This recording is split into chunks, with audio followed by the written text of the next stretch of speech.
back and continue on with our meeting this morning or this afternoon.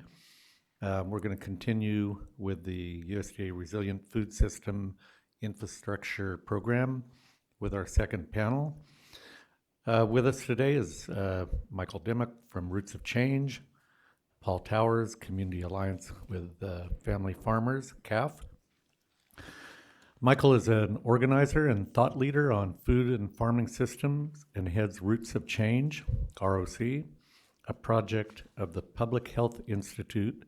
ROC develops and campaigns for smart, incentive-based food and farm policies that position agriculture and food enterprises as solutions to critical challenges for the 21st century. Paul provides an overall organizational leadership at CAF, including its staff, management, programmatic strategy, and administrative and financial oversight. He previously worked at the Pesticide Action Network North America and is a founder of the California Farmer Justice Collaborative, a founder of the California Food and Farming Network, and has engaged in policymaking and community organizing with agricultural communities for over 15 years. So welcome to both of you. Good to have you with us this afternoon. Who's going to be heading up first?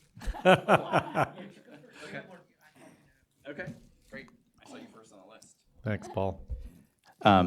Great. And so it looks like Louisa's not presenting today. Is that the case? She was. Oh, she went before earlier. lunch. Great. Thank you. Great. Well, good afternoon, everyone. My name is Paul Towers. As you heard, I'm with the Community Alliance with Family Farmers, or CAF. I think, Josh, did you have a handout that? Yes. Oh, great. Thanks. Yeah, so we are actually celebrating our 45th anniversary this year. And for those of you who don't know us, we provide on-the-ground support to farmers and a variety of programs, everything from climate smart farming, sustainable pest management, to marketing and food safety. And we provide this kind of support, one-on-one technical assistance, as well as we see our role as facilitating knowledge exchange across farmers. So we try to create this space through field days or other events, online, offline, to exchange knowledge. We don't see ourselves as the expert on everything, and so our job is to help share that information between experts. I wanted to talk about the handout that Josh spread around because I think it sets some context for what I wanted to share as we think about the Regional Food System Infrastructure Program.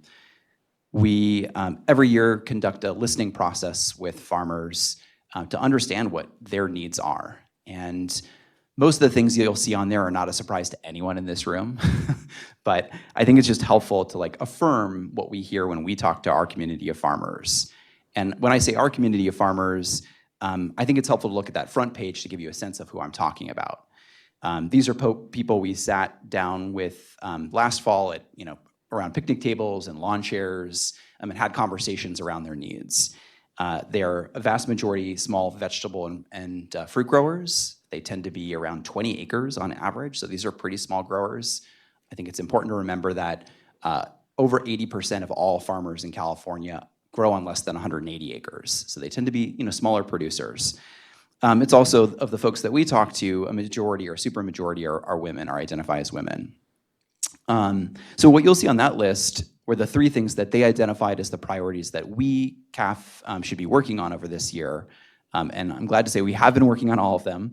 But the one to speak to today, besides land access and water, which are, again, probably no surprise to any of you, was food system infrastructure. So I felt apropos of today's conversation. When you look at one of those inside pages, you'll see that 64% of these farmers told us they don't know how to get any access to any food system infrastructure program. This is particularly small and BIPOC growers. And when we had these conversations around those picnic tables and around those lawn chairs and sometimes on picnic blankets, what we heard, there were different types of infrastructure identified by farmers. One, and I think it was talked about earlier, I caught a little bit of the webinar, was more like soft infrastructure. So one of the challenges we hear from a lot of farmers is they don't know how to develop cooperative relationships or cooperative development. They don't know where to do that or how to do that. They don't know where to find, how to connect with other growers around it, and they don't have the expertise to do it. So one farmer shared with me that few people or organizations have this expertise in my community, so it can be hard to find. So I think that just important context to understand that when we're talking about infrastructure and value chains, it's both this soft infrastructure, but also this hard infrastructure. When we probed and talked to more farmers about hard infrastructure, to them this meant lots of things like, on-farm production, but I think for today's discussion, things like cold storage and aggregation facilities. Transportation came up over and over and over again. This is refrigerated trucks, but literally, how do I actually get my product from here to the aggregation site or from the aggregation site to market? That came up time and time again. We also heard a lot about food safety needs. So a lot of producers not having the equipment or the tools for to meet food safety requirements. We actually, last year, put together a list of all the different tools that are needed for food safety compliance for small farmers when USDA asked us for it. And so if anyone's interested in taking a look at it. But we have long lists of what people need for wash and clean stations, all those all the sorts of small tools that farmers and aggregators need.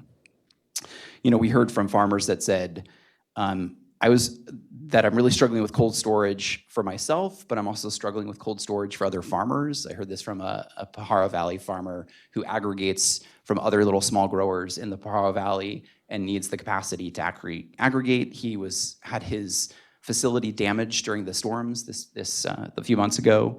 I heard stories from regional networks of farmers that are trying to figure out, how do I create storage, small storage sites that are distant from me but near other farmers, that we can store product for a day and then pick it up and then redistribute out, sort of this network of networks. How do I create the right kind of distribution channels? But I don't know how to do it. I can't afford the storage container. I can't afford the CoolBot to do that. I can't afford these things that are needed to create that kind of distributed spoken hub model for aggregation and distribution. So those are some of the things we heard. We also heard specifically a lot about value-added products. And so we've heard from a lot of farmers. We've actually built some new cohorts of farmers that are, again, sharing knowledge with each other about creating value-added products. A lot of things they face are just the access and affordability of commercial kitchen space, the challenges with co-packers and co-packer fees and access to co-packers, just basic things like access. There's a whole program at USDA called the Value Added Producer Program, and if you want one of these grants that can help you develop a value-added product, just being able to actually apply for that grant. I think Bryce spoke to this on part of the panel I got earlier, that how do you actually access that grant to get the money to build the plan to develop the value-added product? And so we've heard from a lot of growers that just even being able to pay the consultant who's an expert at writing the grant application for you, charges $5,000, how can they submit that proposal and you'll win, the proposal to develop that product. So those are some of the things that we heard. Happy to go answer any other questions about that. To me, and I know we had a question to the USDA person earlier, it feels like one of the things we have to think about is, how do we not stand up lots of new programs, but utilizing existing programs in California? There are so many opportunities right now, and how do we best maximize and utilize those opportunities? Using state dollars and state programs, whether it's through local aggregation, through Farm to School, the local food purchasing assistance program, or Farms Together that Josh has been working on, the work we're doing with food banks in the state, the CDFA Community Food Hubs program, which is, again, how can we pay for the food system infrastructure or the infrastructure for food hubs while they're actually trying to create new market opportunities.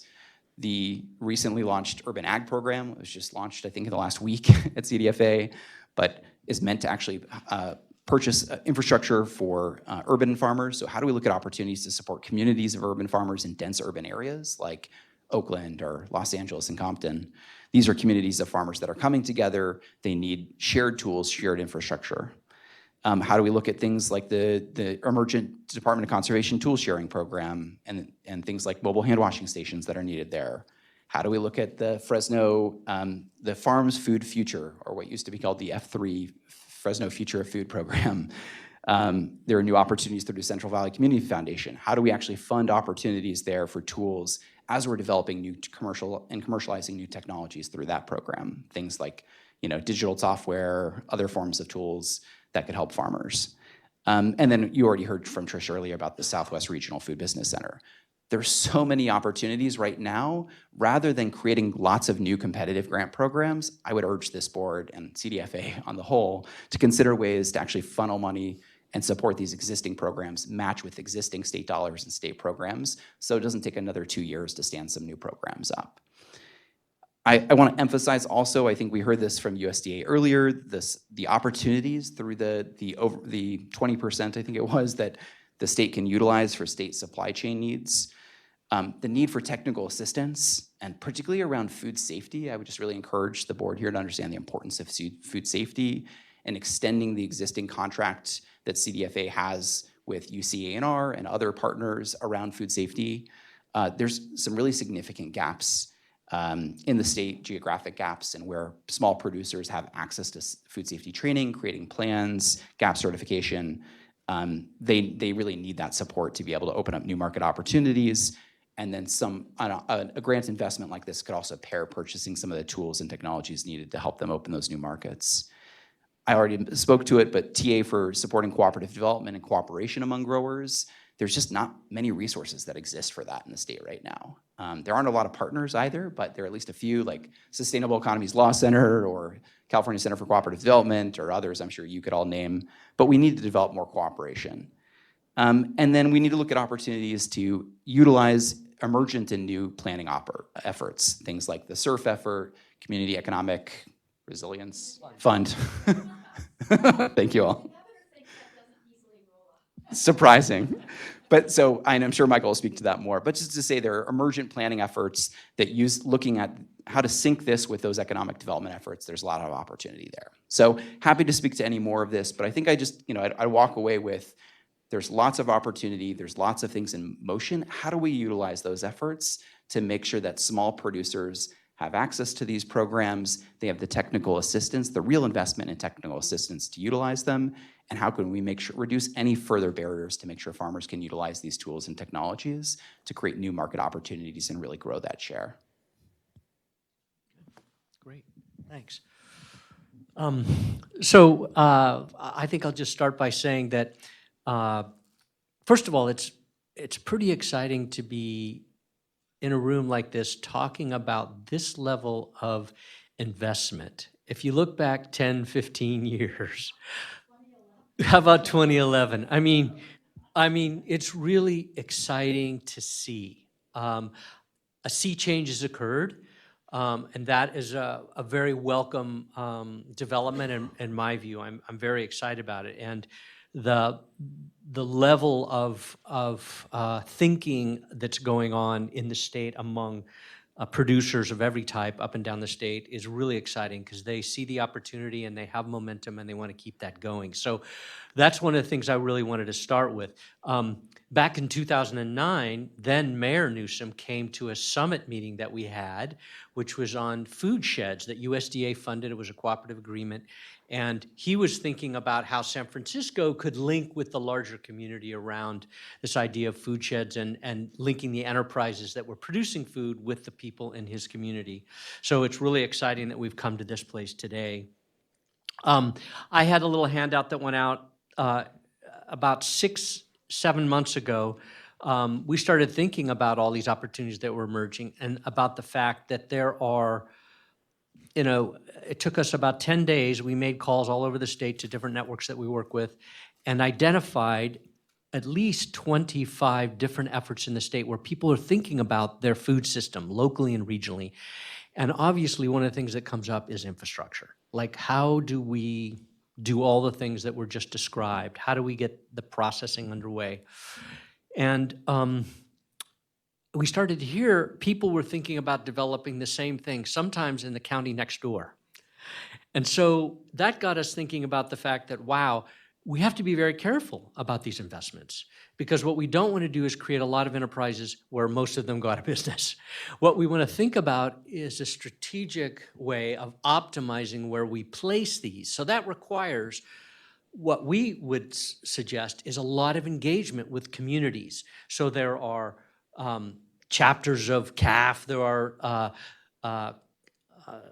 what do you call, food policy councils, food systems alliances. There are networks working with ANR, UCANR, cooperative extension agents who are working on local food. There's people working on all different kinds of circles around the state. They need to be engaged because they will be able to talk about specifically what it is they need in their region, and then we can map that. It needs to be mapped so we don't have too many of the same processing plants too close together, so we can optimize the impact. So that engagement is really important. And it's interesting, as we talk to the different groups around the state, some people were thinking about it, about the tribes, it's food sovereignty, or low-income communities of color, it's about food sovereignty. We need access to the foods that we want that are healthy in our communities.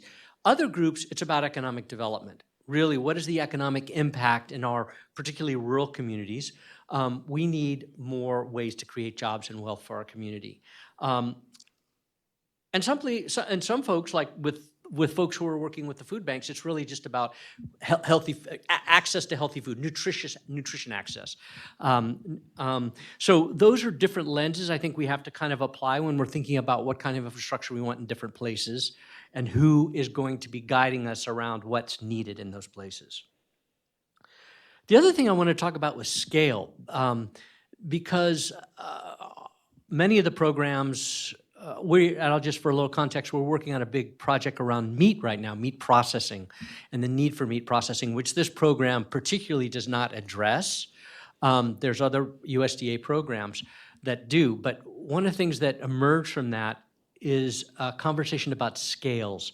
So a scale of processing. Many of the grant programs are around the long under-resourced need for small-scale processing. There's tons of need for that. But when you start thinking about supplying institutions like school districts or the University of California, you have to think about mid-scale, at least.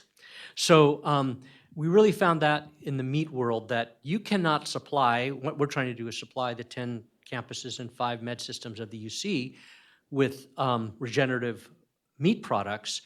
You have to go to a processor that's $100 to $150 million a year in revenue. Otherwise, they can't actually meet the demand.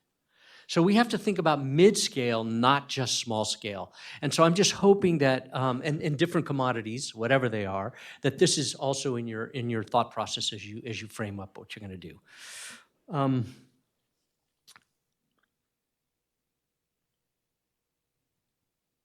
just looking here to see if I'm forgetting anything.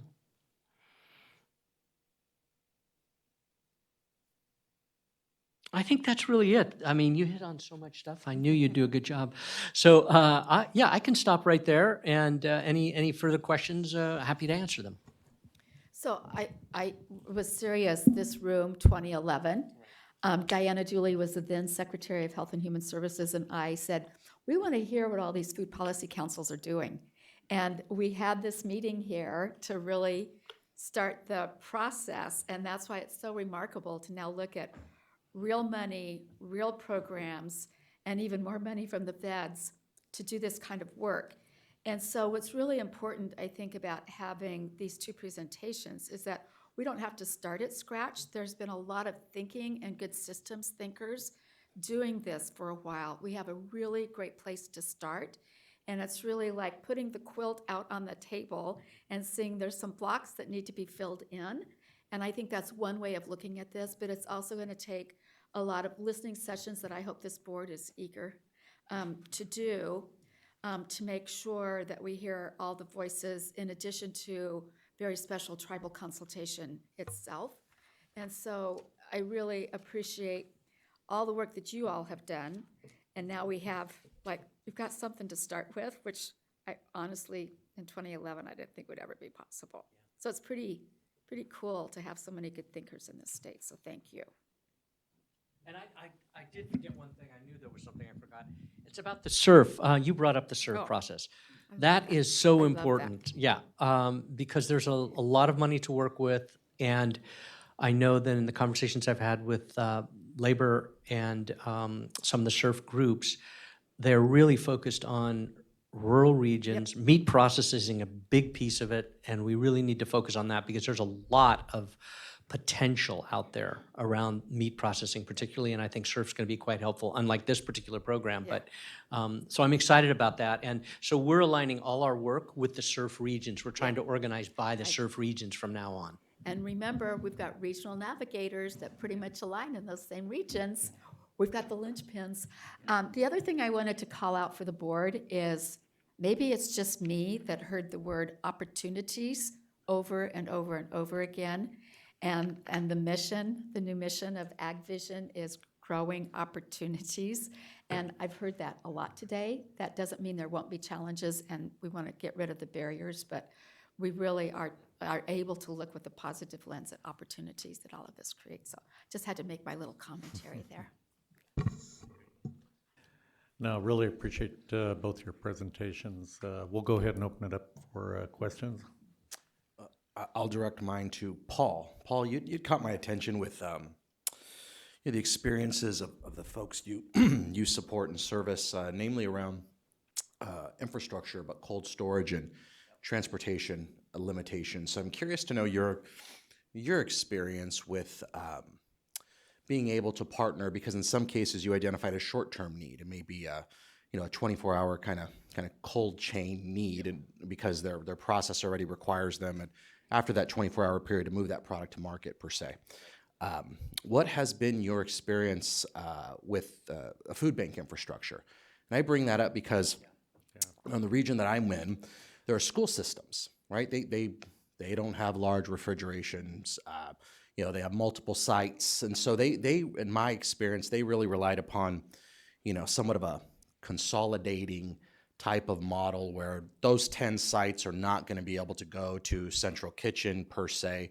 Central kitchen was really limited, which then limited, let's just say, the diversity of food availability to the 10 different sites and ultimately the student population.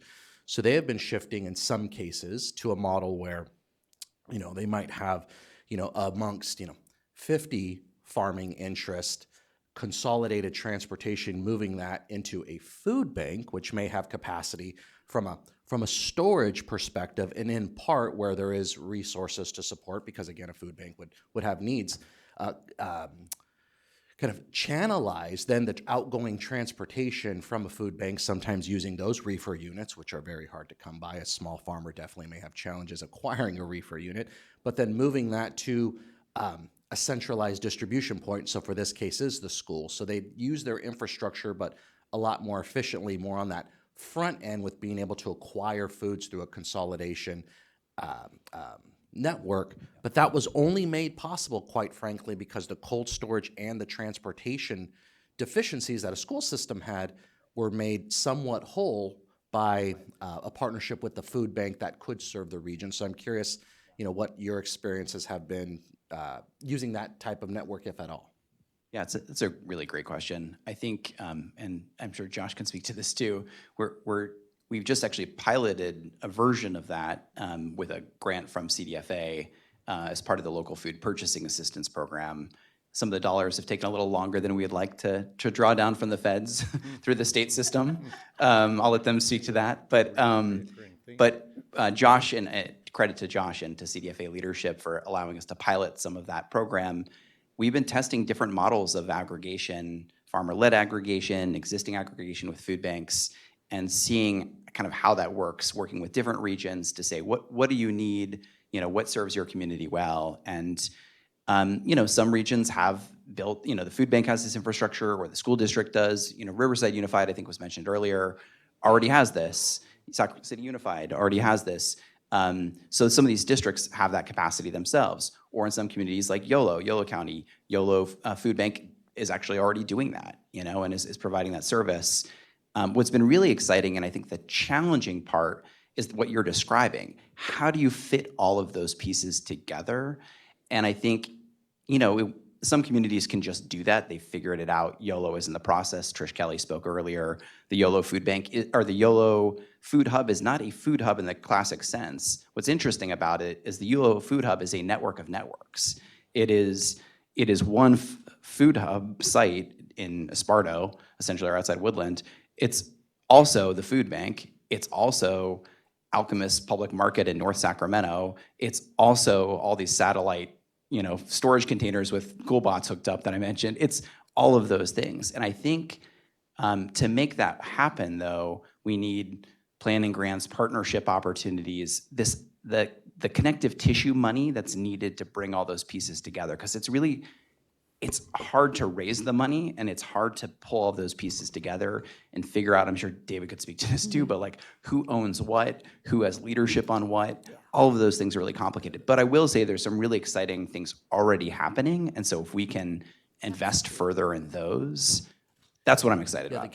The gap that I heard you describe, which has been filled in kind of this model that I'm describing, isn't necessarily the farm's growing the crop, might not even be the market. It's really, you're developing a shipper of sorts. That's right. It's kind of what the gap you're filling. Yeah, I think it's the shipper side of it. I think there's some ways to bring in processing into that too, and so that's actually the hope is light processing, maybe heavier processing into that equation and connect all of those pieces. And I think that's at least the hope for the yellow effort. But how do you have a community or regional level conversation about pulling that all together? How do you make sure you're not competing with your sister region next to you in ways that are going to damage both of your businesses? So I think how do you have all of those conversations well? And so maybe the SURF process, maybe some of the regional food business center, like these are the venues to have those conversations. But you're exactly right. I think that's where we need to head is how do we build all that tissue together?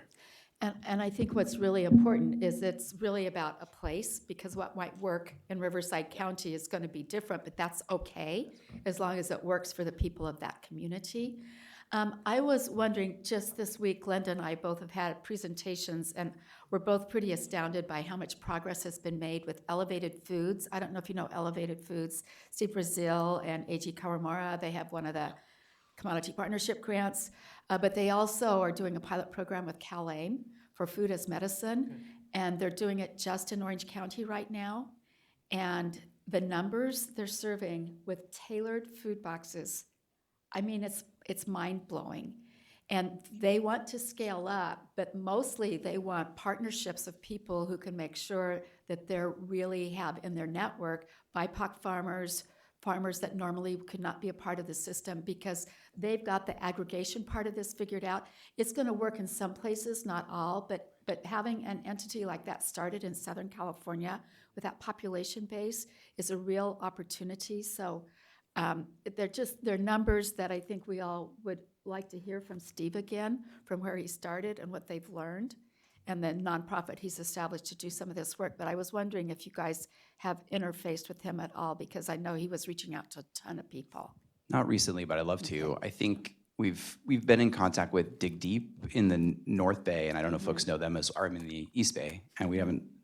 They'd be great to have a presentation as well. Dig Deep Farm CSA is run by the sheriff's. Oh, yeah. Yeah, I forget what their entity is from the Association, sheriff's whatever it is, offices. yeah. It's really interesting. It's sort of a Yeah. crime prevention effort, but. That's how it got its name. Yeah. So it's it's an aggregated CSA model, but they've also been, because there's been so much demand for some of these public benefit programs, they've been actually starting their own farm sites to actually grow more produce themselves as the aggregated CSA, but also they're sourcing from local urban farmers to bring produce in and then distribute on a weekly basis to families in need. So it's been a really neat program, and I agree there's huge opportunities. I know we talked earlier about like what's the existing market, and this is really growing that pie. I think there's some really big opportunities to grow through public benefit programs. Yeah. We haven't actually had contact with that particular program, but would love to. We are working on food as medicine, Right. mostly on the policy side right now, trying to get it permanently into California system, but also at the federal level to make sure there's more money flowing and more stimulation of this possibility. Yeah. There's a lot of work to be done. I don't know if it would apply to this, but maybe it would, this particular program. The need to educate the healthcare providers on the fact that they can do this, and they need to teach their people that are getting the reimbursements from Medicare, Medicaid, how to actually get that money. Yeah. So there's a lot that needs to be done to scale it to the next level. Yeah. But I think if we look forward, that's going to be a huge piece. Yes. Is That's the next opportunity. yeah, That's medically after tailored meals schools. and produce Yeah. prescriptions. It's huge. Yeah, and that's where there's the education of the healthcare providers themselves, which they've got a good inroad already. But there's also the education, because every food box is going to somebody with different circumstances of how to use it.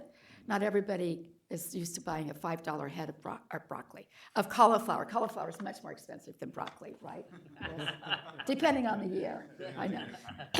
And so they've also, and this is what he didn't anticipate, was the opportunity for education of how to use the food so that it's actually, because it's like serving kids nutritious meals. If it's not getting eaten, it's not nutritious, and it's the same. It's not good medicine if you're not preparing it and enjoying it. So they've learned that. They also, he's been on the Hill a lot, and not surprisingly, he's been back to visit with Senator Booker 3 different times, because this is his kind of program. He's really enjoying that. I know the Fresno Food Bank does culturally appropriate boxes. They design them for the group that's going to be getting the food, which is really, it made a huge improvement in their delivery system. Yeah, I And would say, I love this idea of food as public safety. I know. So, I mean, seriously, you know, and I think if that can also be somehow brought into the concept of a food hub, there's, you know, huge synergy there. It reminds me way back, some of you may remember People's Grocery in Oakland. Yes. Their facility in West Oakland used to be, before they moved in, it was a really bad corner in their community. Once they put their gardens in, the police would come by and say the violence has gone down in this region because of that garden. So it really does have an impact. Well, that's cool to have a use case there. We were talking during lunch, but I think a lot of it's just really going to come down to us continuing to talk and make the network work.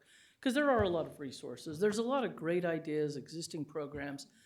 I think for all of us, it's just that focusing more on networking than trying to reinvent the wheel and avoiding duplication and all that, which is, you know, how we did build that food business support center, was completely around that idea. And I'm trying to figure out how to make better use of the cooperative extension programs, like Master Food Preservers could be helping with a lot of this education and outreach, and our Master Gardeners, and et cetera, et cetera, et cetera. So we'll keep working on it. Well, and I think that's where I wanted to follow up. I think there's a lot of synergies, especially with the regional food centers. But if we look kind of, you know, self-servingly at the grant itself, or the infrastructure grant, really to kind of pick both of your brains in regards to the challenge of the match requirement. Is really the low-hanging fruit, and Paul, you mentioned it, is it kind of the food safety aspect, being able to provide those equipments on a, you know, cost share basis for small farmers, really going to be what helps move the needle.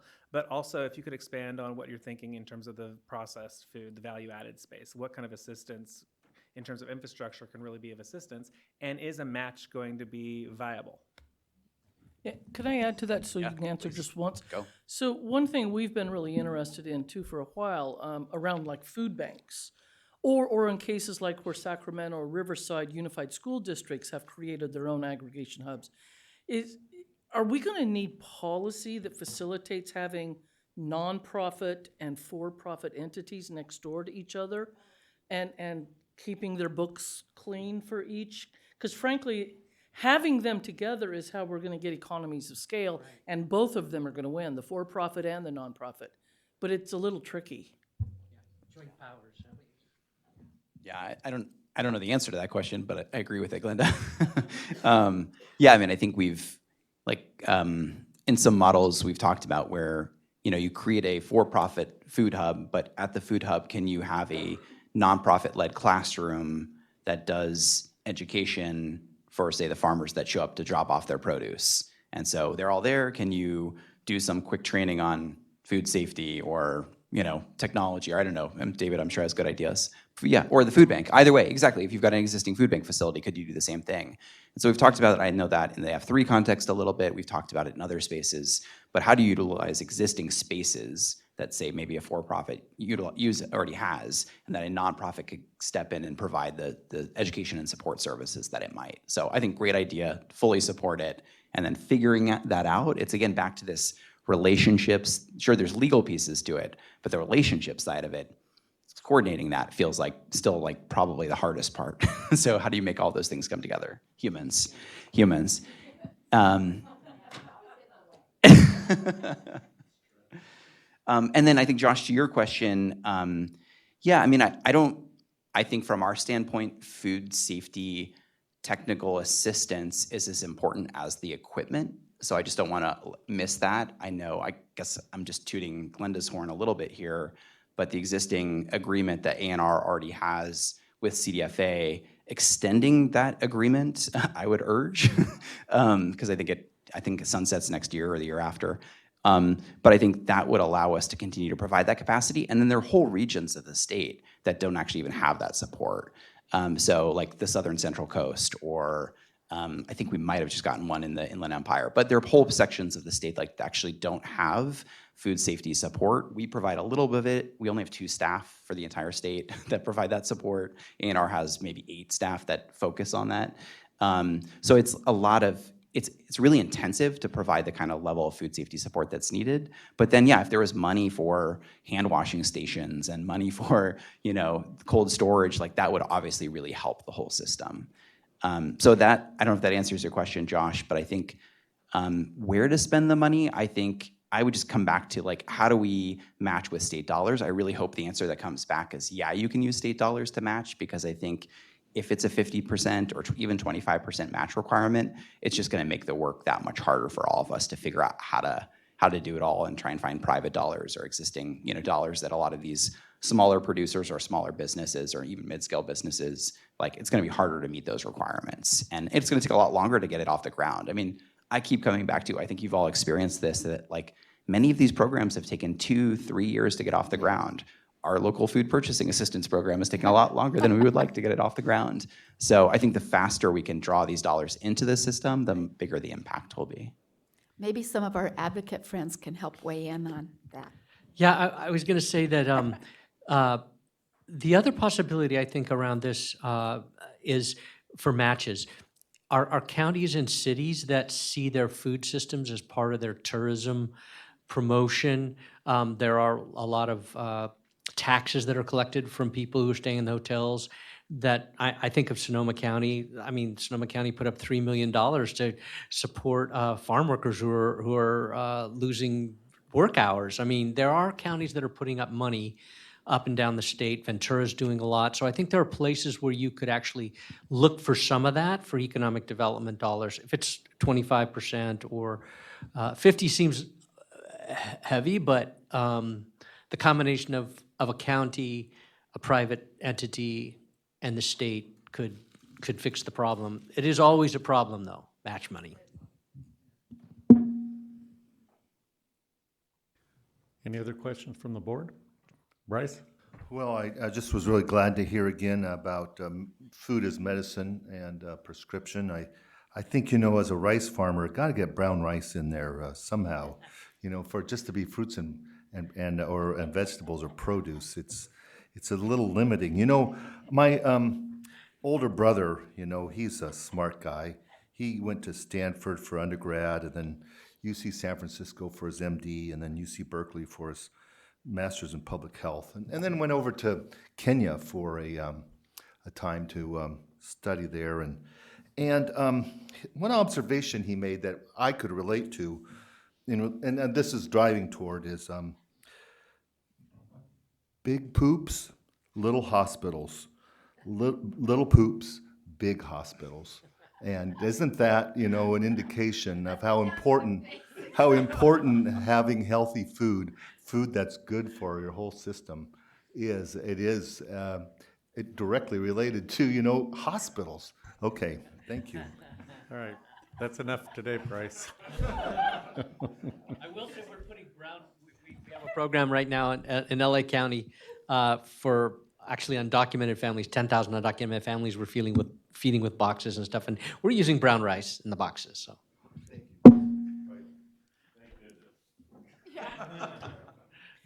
I really don't know if I want to follow that. Yeah, that's a tough one. That is a tough one to follow. Going back to the match question, You know, and we may need some legal advice, I don't know, but it seems to me we ought to be getting really creative on match.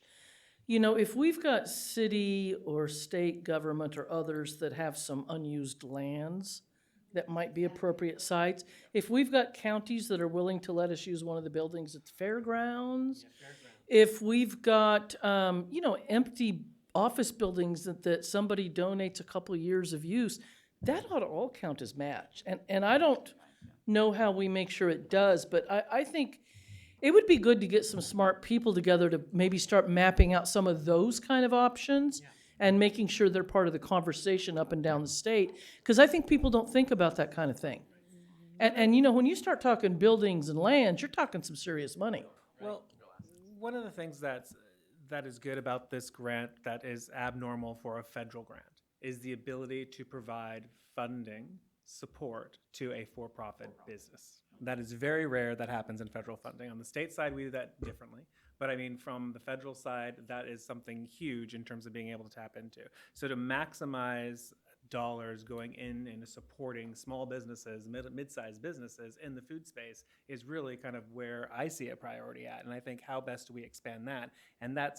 And I think part of it, and I defer to our grants and team in terms of the in-kind, because I think it can't be an in-kind contribution as a match. It needs to be a hard match, kind of the cash. I've never, I know. I've never seen a USDA grant that didn't count soft dollars, Yeah. time, land, equipment. So but I know that they've had office hours, and I haven't been a part of office hours. I was just on the first call. I mean, when I think about what that example we showed of Humboldt County, Redwood Acres, you know, using their facilities as incubators. I mean, and they weren't charging for that initially. I mean, they charge a very modest fee now. But there's value there that should count as in kind. Well, we got to ramp up the advocates, as you said. One quick question actually for Josh, Sure. if I may. Josh, does the grant prevent, say, a CAF from being a consolidator, whereas a match might be a hurdle too large for, you know, a CAF member farmer, but CAF is, they've consolidated a like interest, a common interest on behalf of 10, and so their share is essentially diluted, whether it's a tenth or some fraction thereof. Therefore, they're going after one, you know, $1 million, for example. I'm making this up for those 10, but their match has just been cut, you know, significantly by a tenth amongst all of those through a single entity such as a CAF. Yes, I mean, it's kind of a difficult answer in a sense, but a nonprofit entity is eligible for the grant program. And so they would provide whatever their project may be for an infrastructure kind of focused project and would need to provide a match to that. So if that is benefiting a number of producers and you have the match, in theory, it would be eligible. Again, it's all in the writing, right? Like, is the cost share on the per farmer basis, or do we do on the whole? And yeah.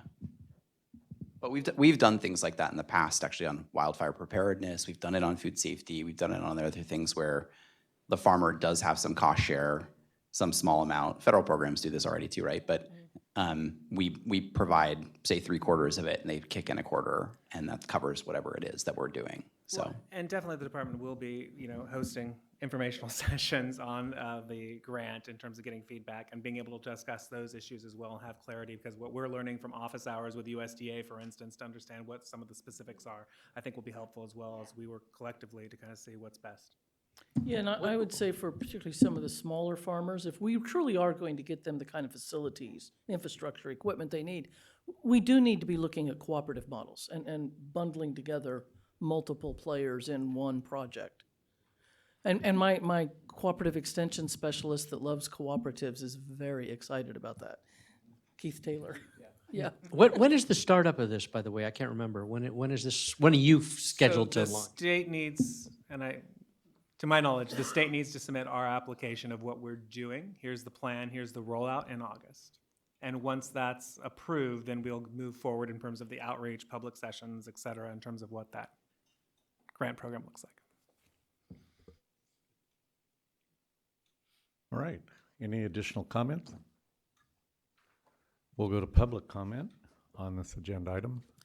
If you'd like to make public comment on this agenda item, please use your hand icon and I will unmute your line.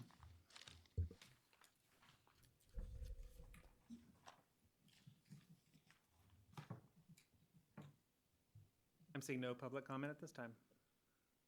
All right. I'd like to thank both of you for your presentations. Always good to see you guys. And we'll see you again, I'm sure, in the future. We'll be seeing them often, Yes. especially if they do their advocacy really well. Understood. Thank you. Shall we put it, Karen? Yeah, I think that would be good. Yeah. Is Well, Josh Sec- gonna let me speak now? Secretary, you now have the floor to do the departmental update that we've been putting off I pretty know, much all but you're all day. waiting with bated Yeah, with we bated wanna hear the breath. good Yes, news. yes. So I'll just run through a few of the things, but I want to start with congratulations and acknowledgement of tremendous work by our Animal Health Division and the Animal Cares Program.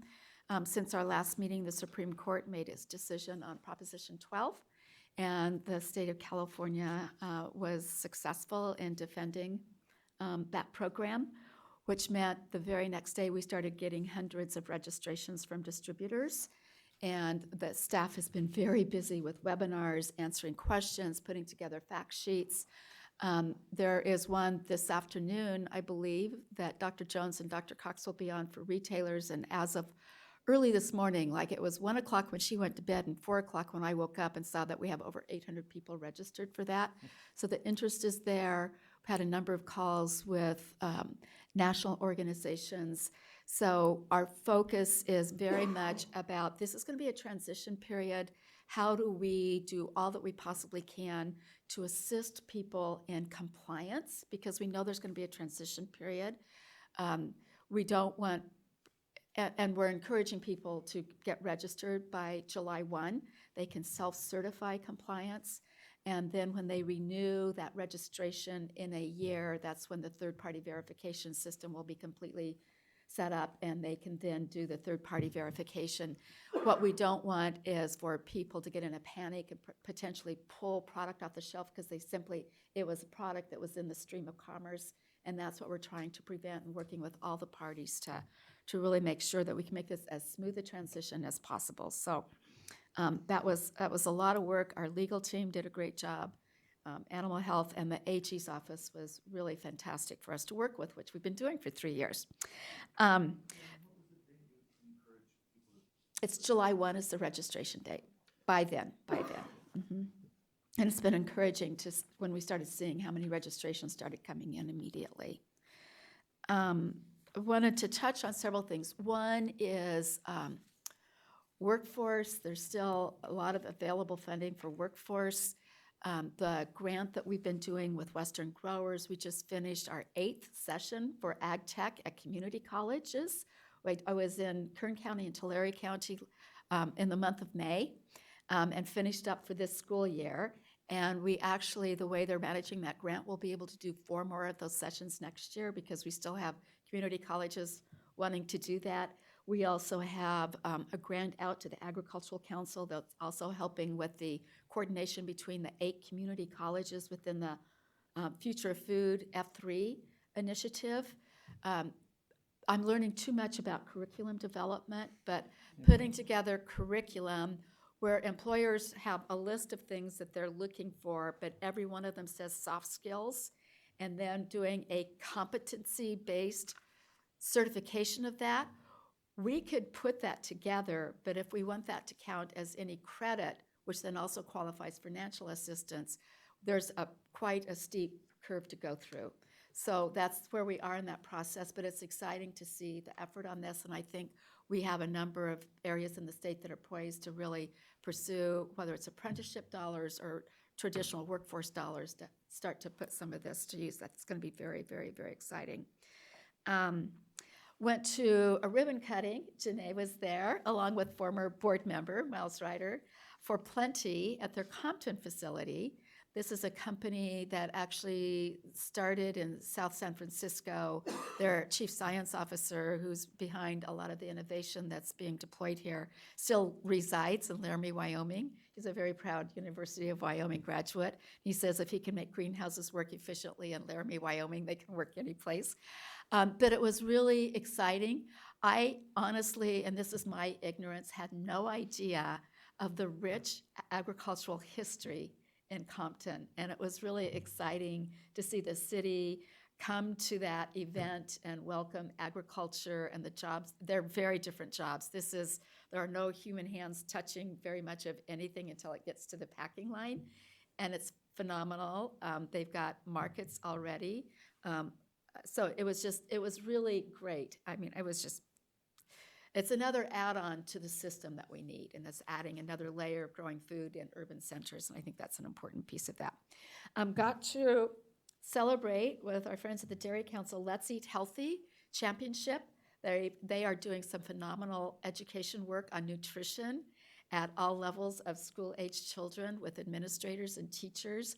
And the schools that we recognized in this first year for the extraordinary work they're doing on farm-to-school, nutrition, partnerships, it's everything we want it to be. And you guys will not believe this, but I'm of a certain age.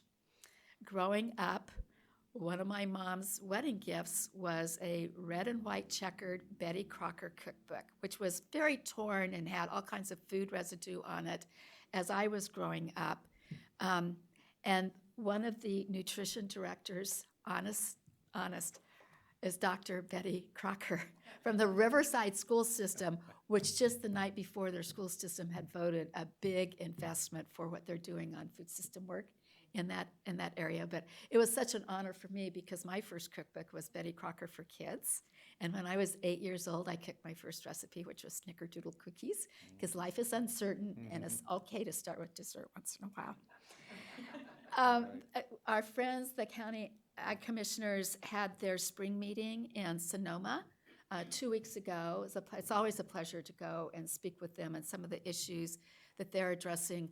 One of the issues that is on everybody's radar screen, even though it's preliminary in the process, a significant amount of funding for a number of our pest programs in particular, but also several other programs in the department that go out as county contracts for pest trapping and monitoring work and exclusion work, comes from unclaimed gas tax for off-road vehicle usage.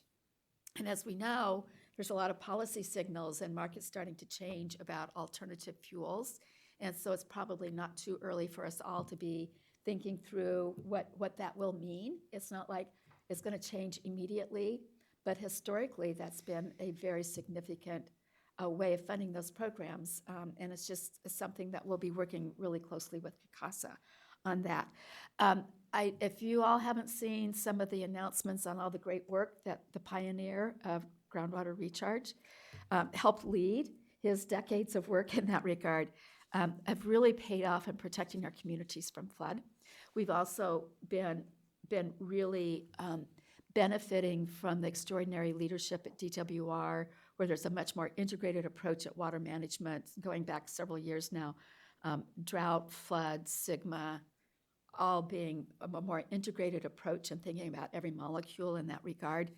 The executive order that said we need to divert as much flood water as we possibly can to safeguard communities and put as much as we possibly can underground is over 3.3, I think the number's up to 3.8 million acre feet that we're estimating has been stored so far this year, and we still have another month or so. We've also, in addition to the good working relationship with the feds on the dams that they're operating, and just doing more real-time work on that, the cooler weather we've had over the past month has also helped us prevent really serious flooding. But this is the story of what our future is going to be, and it's been really positive to see the good work that's going into that. Undersecretary Birdsong took a well-deserved family vacation last week, and this week she's in Japan representing CDFA with Undersecretary Alexis Taylor on a trade mission to Japan. Great group of people traveling there. We had a small number of California companies, but a good representation of specialty crops that are part of that. And I think that's it, except that yesterday was World Environment Day. This week is Invasive Species Action Week. This month is Pride Month, and this month is Dairy Month. June really matters. That's all I got to say. But Dawn was the feature on our blog yesterday with a video. That was quite the speech you gave out there in the field. It was all about what farmers do. It was just so well done with the background of water in your fields. Thank you. Happy to answer questions. I've got 2,500 acres using floodwater right now, either in direct recharge or in lieu recharge.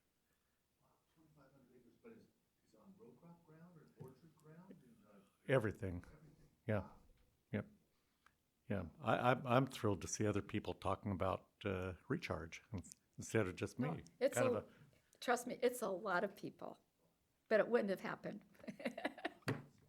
exciting. Question for the secretary: How is the reception, understanding, utilization of the ag vision and the elements within the ag vision amongst the ag commissioners? Have you had feedback from ag commissioners in terms of getting it, wanting to get more I of mean, it? obviously that was the primary content of my comments last week, but it was their last day, and I understand they had very active hospitality suites each night of the week, and this was Thursday, and then I was standing between them and their golf tournament. So I did talk about it a lot. Also, their executive director, and congratulations to Lindsay and her husband, is on maternity leave. Her baby came about a month and a half early, so she wasn't there to help carry the ball, but they have indicated strong support for that. But at a granular level, I think there's still a lot of work to do. Teresa Stiles is starting to line up more one-on-one meetings for me or any of you to go and speak and present it. My next one is California Cattlemen. We'll be meeting while I'm on the Central Coast in 2 weeks. And so really wanting to get out and build that up. And when you can hear like the USDA dollars, what we started here, that we have programs already, how that aligns with, local resilient regenerative food systems, healthy communities, I think, and then just next gen of talent and tools. I mean, people get it, but I can't say that there's tremendous excitement yet. Just say, I'm being honest. No, I appreciate that. I know at the committee meeting that Janae chaired recently, this was one of our kind of top of mind matters.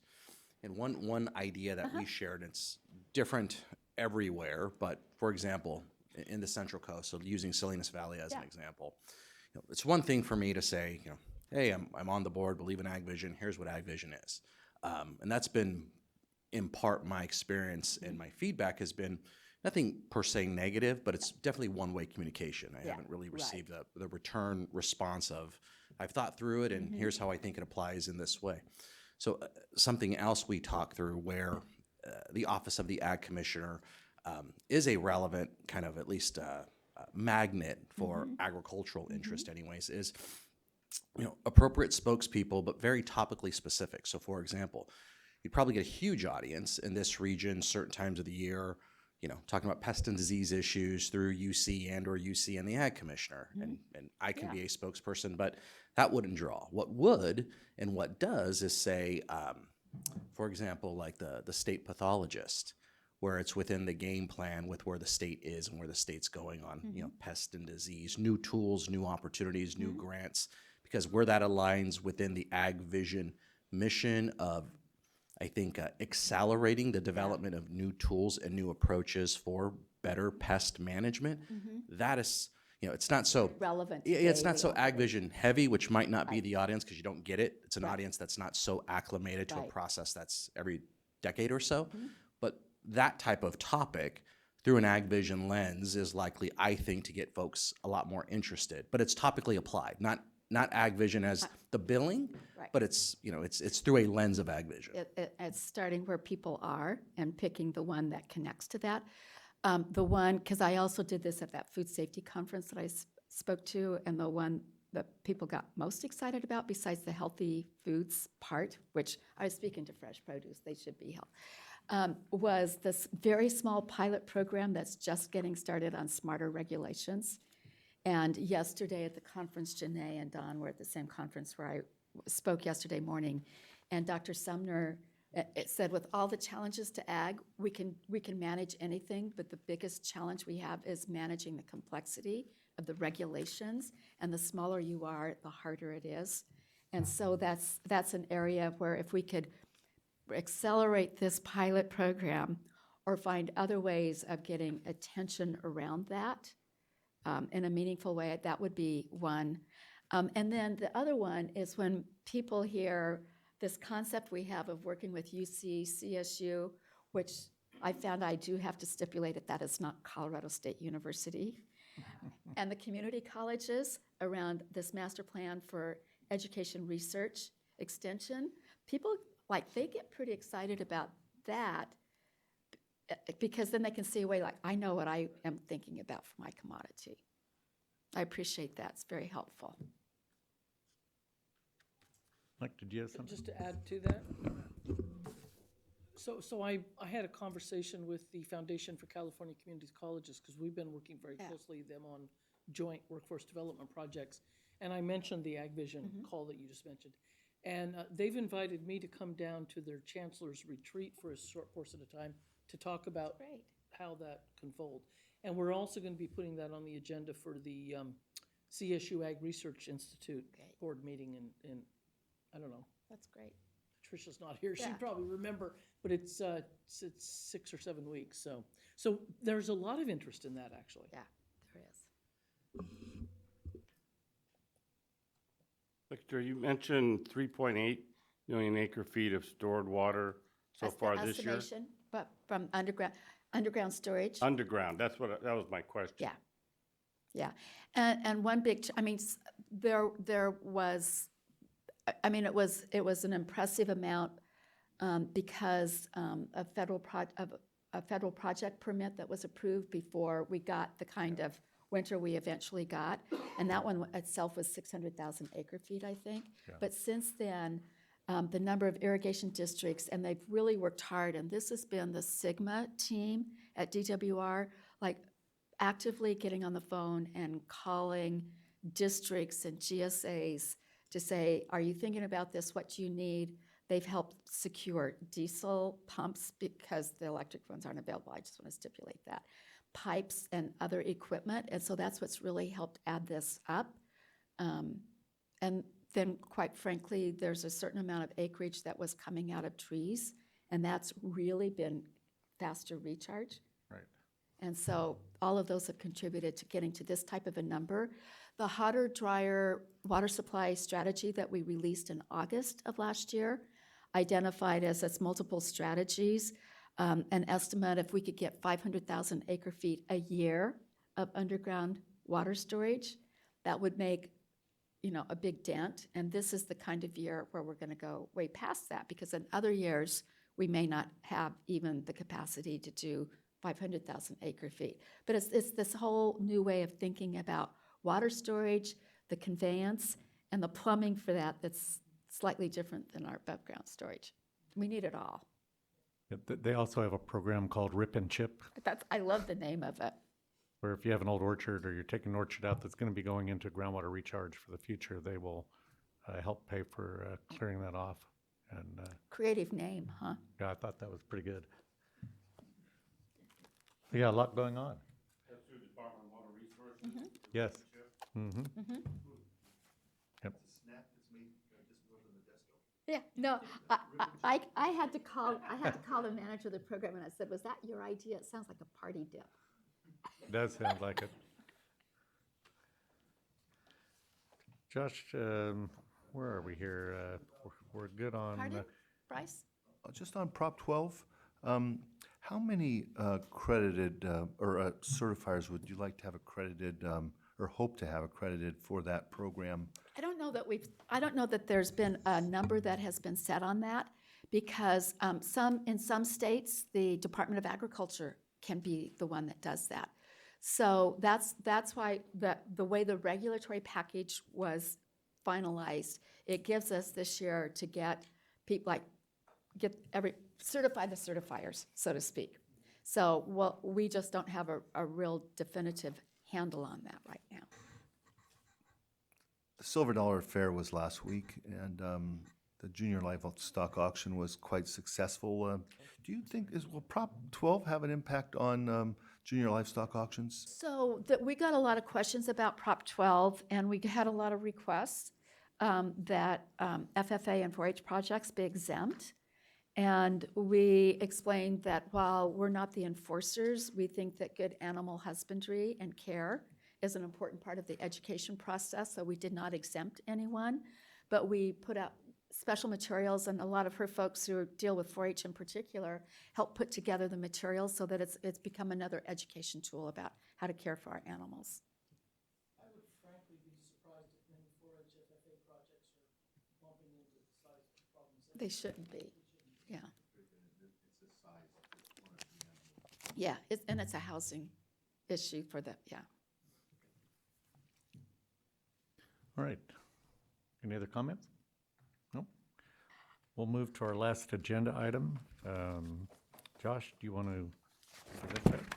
Yes, so on May 11th, the Environmental Farming Act Science Advisory Panel provided a response to the board in regards to our request for kind of a framework for a definition of regenerative agriculture. That letter has been circulated to the board members for your information. I know that the Subcommittee on Regenerative Agriculture and Climate is currently still kind of in the process of kind of developing what our outreach model is going to be in terms of public engagement.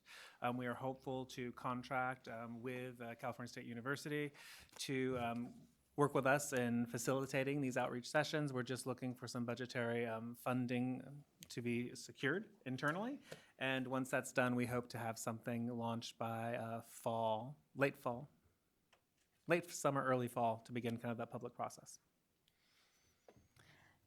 Mr. President, I would just like to add one comment, because when I got this letter, I called the chairman of that process and asked about the silence on the Food Safety Modernization Act, because Tim York, who's the executive director of the Leafy Green Marketing Agreement, was a member of the panel, and he said that it was an oversight, that the notes from that particular meeting were not as clear as they needed to be, but there is going to be, again, this is going to have to be somewhat tailored, perhaps, or a recognition of animals in fresh produce fields is not something that FDA looks kindly upon. And so I just wanted to make sure that you were aware that that was discussed. I'm looking at Chris in particular and David, because we all know the issues there. But it was discussed, and he said it was just an oversight in this particular letter because they didn't have specific notes to add to this, but they had to acknowledge that that is an issue that has to be considered as we move forward. All right. And I forgot one thing. Yes? I'm really sorry. But 2 weeks ago, the governor announced another big tranche of funding for infrastructure. And at that announcement, he rolled out a package of proposals to help us build infrastructure, roads, water, housing faster. And it is a package that is being heard this week in the legislature. I would characterize it as incremental change, but it helps to provide more certain timelines and avoid some of the delays that oftentimes cause us to lose out on federal funding or meeting deadlines. And over the next 10 years, the state estimates we'll have at least $180 billion for this type of infrastructure. And this is the hard infrastructure. I'll be the first one to acknowledge that after today. And so if we can cut timelines down by 3 years or more, that saves businesses, the people of California, time and money without waiving the important environmental and public safety issues that we want to address with that. So I did want to call that to your attention. One of the meetings I was in this morning when I stepped out is that a fairly significant agricultural coalition presented a letter this morning with a number of organizations in support of that. And I just wanted to make you all aware that this is an important step. It's not the magic cure-all for everything, but it's a really important step. So looking forward to the discussion and hope that we have the support that's needed for that in the legislature. That's great news. Yeah. And Joy had a comment. Go ahead, Joy. Oh, sorry, Joy? I wanted to make sure I read this correctly, but in the letter that we received on regenerative agriculture, way in there, is a reference that organic is not necessarily regenerative. Did everybody? Okay. I just wanted to make sure I read that correctly. He was in the meeting, and there was quite a discussion at the meeting, and there was a consensus that it's not exclusive of, it's not only this one way, if I'm interpreting that. understanding too. Thank you. But it is about soil health. It all starts with the soil. Yeah, Don, may I ask a question sure. on the letter? Applaud the work of the panel in, you know, trying to get to this framework. And I read the letter, and I think the framework is broad, right? I think you just said so yourself. It's is broad. broad. It's You're broad. right. So there's going to be some shaping going on, I presume. I would just hope, leading where you just left off, Secretary, that, you know, I look at point 5, include. I'm not saying it's an order of importance. Hey, come on, if you don't have number 5 as number 1, then you don't really have regenerative agriculture. So I just hope, hey, there's, you know, yeah, there's equals, and then there's really first amongst equals. There really are. And if you're going to have a serious conversation about what is regenerative health, Question. you know, soils aren't an afterthought. They're just not. I'm not saying this letter says that. That would be unfair, but we're not including it. It should be this is the framework around that goal. Hopefully we can get there. That's a very important point. Thanks, Chris. Thanks. Well, and again, I would defer to the subcommittee that is working on this process, but I think and I'm sure discussions will occur, but I think the recommended kind of framework is kind of that area that will be brought out for public comment to help kind of us Right. narrow that realm of definition. That's what I anticipate as well. Yeah.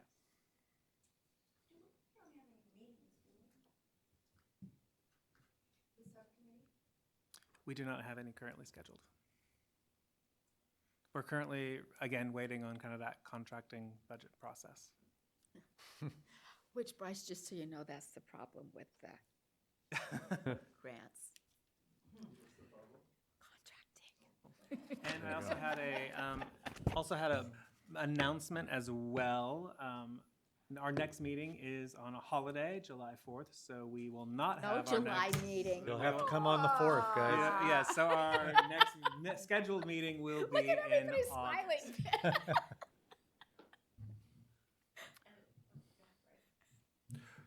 Thank you. I am sorry I missed, thanks for sending out the letter, and I haven't engaged on that. It's something that's my bad. But, you know, I do think that there's as many kind of farmers as there are in California. There's not that many opinions about what regenerative means, but if every farmer believes they're regenerative, there is that many opinions about what it means. And I think it'll be important to have an opportunity to hear from farmers. Do you expect that we'll have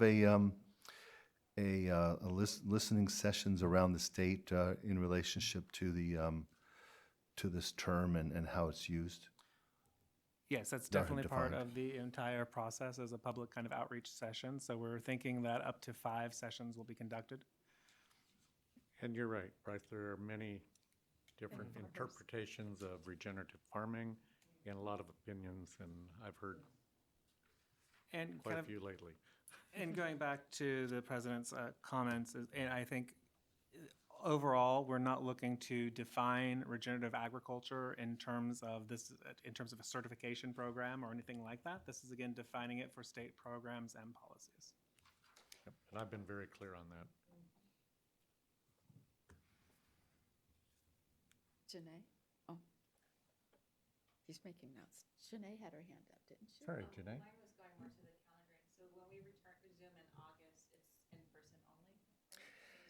So, and I'll have to get an update from Oh. legal, but currently my understanding is that the Bagley-Keene provisions for COVID will be expiring. Once again, we had this issue previously.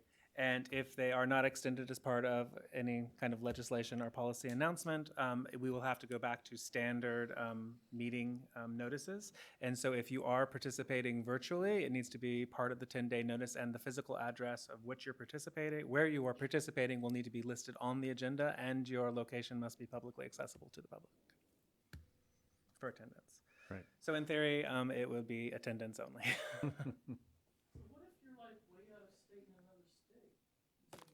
We can notice your other location, yes. And everybody on vacation who's dying to hear what we're doing will join you. Oh, I don't know, but I just know once in a while I've been out of Right. state when we was, Right, exactly. and I don't know how somebody from here would get there, but what the heck?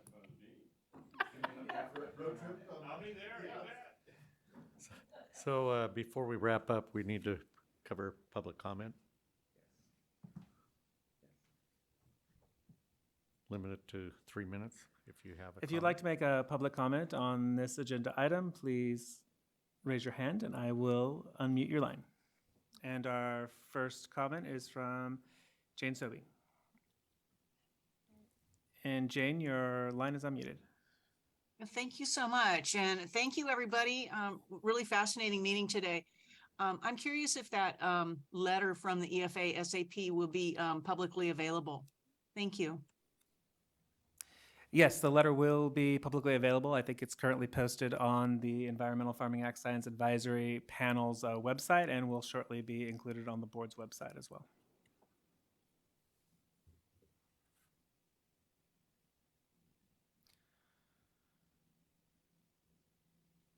And I'm not seeing any further questions at this time. All right. I'd like to thank the public who joined us via the online feed. And for those of you that joined us in the audience, thank you for coming. And thank the board for coming here and being here in person. Good to see everybody. And I know you're going to miss us next month, but we'll see you back in August. Happy So- 4th of July. Happy 4th of July, and our meeting is adjourned. Yeah.